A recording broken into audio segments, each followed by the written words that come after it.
مع القارئ الدولي الإيراني السيد كريم الموسوي. السلام عليكم سيد. سلام الله عليكم ورحمته وبركاته حبيبي. وعليكم السلام ورحمة الله، وتشرفنا فيك ببرنامج حق التلاوة. الشرف لي، وأقول لمشاهدي الكرام السلام عليكم ورحمة الله وبركاته. والشرف لي ولكل القراء الإيرانيين، ومن جانب نيابة عنهم أقول لكل المشاهدين مرة ثالثة السلام عليكم ورحمة الله. وعليكم السلام وأهلا وسهلا بكم، وتحية لكل القراء الإيرانيين وكل القراء العالم الإسلامي. طيب سيد كريم الموسوي، أنت من القراء الدوليين مبدعين، وقد طبعا يعني حصلت على المرتبة الأولى في المسابقة الدولية، بس بأي عام لو سمحت المرتبة الأولى حصلت عليها بالمسابقة؟ سنة الإيراني 86 والله ما أعرف، يعني 1386. 1386 بالتوقيت الفارسي. لا ضير. طيب بدنا نستفيد بس من وجودك سيد كريم، هيك توجيهات نصيحة للقراء، شو بتحب توجه لهم شيء يستفيدوا منه؟ حبيبي، لأن القراءة والفنون الصوتية أو الفنون الصوتية الإسلامية كالإنشاد والابتهالات والمدح والرثاء لأهل البيت عليهم السلام، وبالقمة هي التلاوة، لها أساسين وهي الصوت والتنقيم.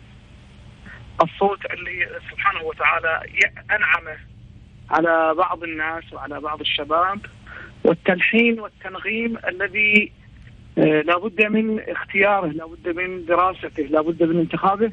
من أهم المواضيع اللي تسبب لرقي القارئ هي الموازنة ما بين الصوت والتنغيم. نعم. يعني الموازنة ما بين الصوت والتنغيم، واختيار النغم، واختيار مدرسة التقليد إن كان في التلاوة أو إن كان في الابتهالات أو إن كان في الإنشاد.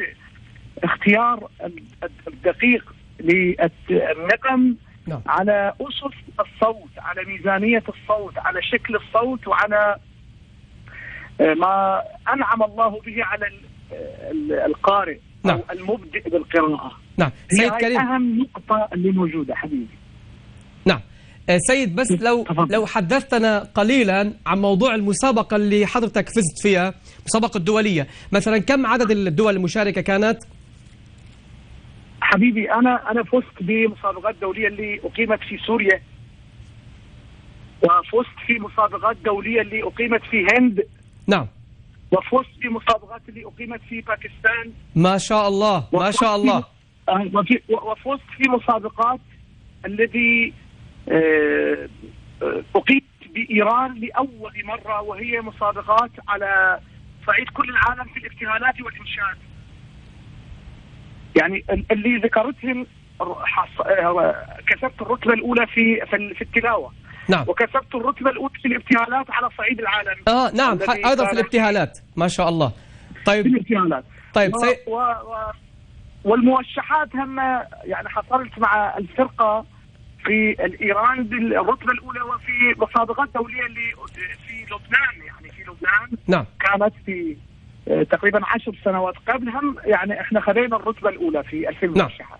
نعم. سيد كريم، كون القارئ السوري أحمد درويش قرأ قرآن، يعني يا ريت لو بتسمعنا شيء ابتهالات إذا بتحب، شو رأيك؟ أحب حبيبي، خلاص يلا. لج حبل البتول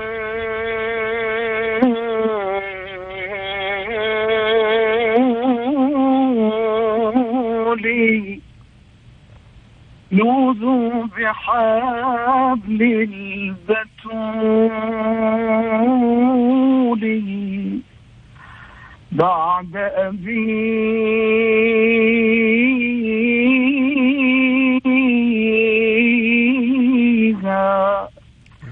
وبحبل الوصي ثم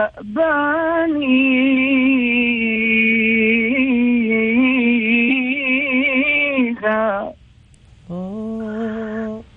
يوذ بحبل البتول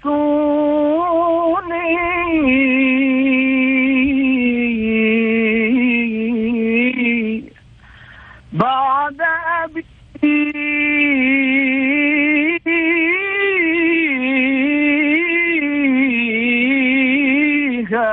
حبل الوصي ثم بنيها هي بحر الندى هي بحر الندى الله الله الله الله.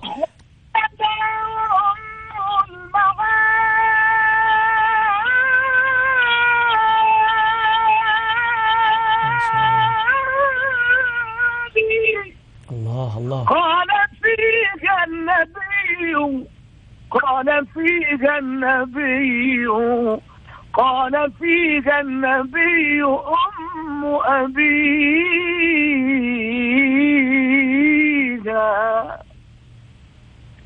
حبيبي استمر.